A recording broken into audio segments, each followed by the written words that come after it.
Eu acho que assim, um time como o Inter, se ele consegue o título, ele entra para a história do clube.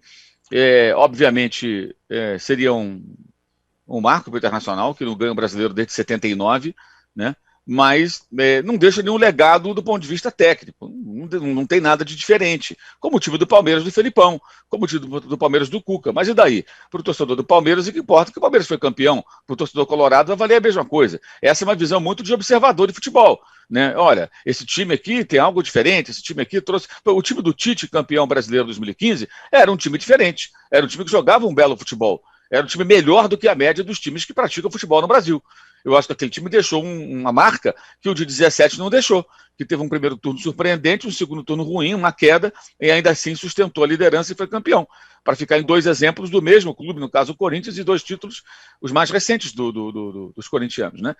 Então acho que falar que é o mau futebol, acho que não é o mau futebol. Apenas é um time que joga de uma maneira mais convencional, mais conservadora, sem nenhuma diferença em relação àquilo que fazia, por exemplo, o próprio Abel em 2012 com o Fluminense, quando foi campeão, né? E um time também que ele pegou na liderança, perdeu a liderança, né? O Cudê o deixou na liderança e recuperou. E tem alguns elementos, inclusive, do próprio técnico argentino. Entre eles, aquela pressão na saída de bola tão bem sucedida contra o São Paulo, com a Abel no comando, no 5-1, e também contra o Flamengo nos 2-2 do Beira-Rio, quando o técnico ainda era o Eduardo Cudê, e os gols do Inter aconteceram dessa maneira. Né? E, aliás, não só os 2 gols, como outras oportunidades foram criadas com o Internacional jogando daquela forma, e o Abel tem mantido isso em algumas situações.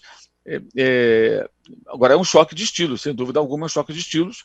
O time do Flamengo, com o Rogério Ceni, embora as pessoas se recusem muitas vezes a aceitar, ele é ainda mais agressivo do ponto de vista da formação, da estrutura do time, do que o do Jesus. É o time que joga sem volante, vai jogar de novo sem volante, porque o Arão sofreu uma lesão lá, uma pequena fratura no pé, então não deve jogar, e a ausência do Arão naturalmente deve significar a manutenção do Diego no meio-campo e a entrada do Gustavo Henrique na zaga. Eu até acho que o Gustavo Henrique tinha uma boa chance de começar jogando, porque o jogo aéreo do Internacional é forte, ao contrário do time que o Corinthians colocou em campo domingo passado, que só no decorrer do jogo lançou o Jô e tudo mais, e aí ele colocou o Rogério Ceni, o Gustavo em campo. No início começou com o Rodrigo Caio e o William Arão formando a dupla de zagueiros, e o Inter deverá utilizar o jogo aéreo, evidentemente, é uma das armas do Abel, então imagino que o zagueiro mais alto vai ser escalado. A minha dúvida era, o Diego fica ou ele sai e o Arão vai para o meio campo? Que eu acho que seria uma possibilidade bem grande.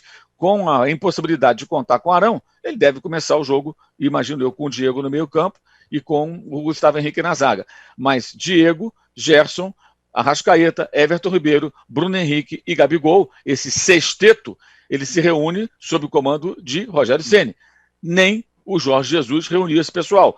Quando o calo apertava, entrava o Poçante Pires da Mota, por exemplo, que é um volante, para proteger. O Jesus não chegou a usar tanto assim. O Rogério, em alguns aspectos, ele consegue. Isso aí é influência do Osório.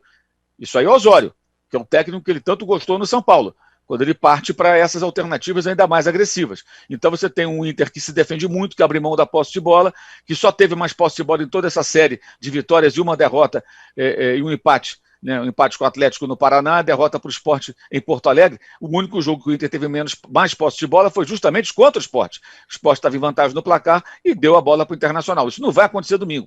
O Flamengo não vai dar a bola para o Inter, o Flamengo vai querer a bola e o Inter vai jogar no contragolpe, na bola aérea, talvez pressionando um pouco a saída no começo ou em alguns momentos do jogo. Esse vai ser o roteiro da partida.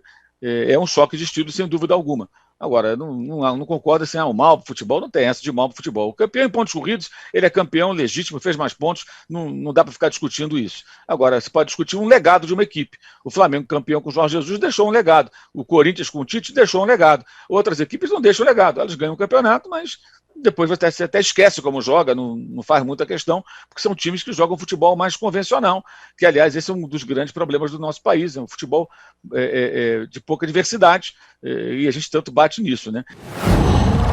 Qual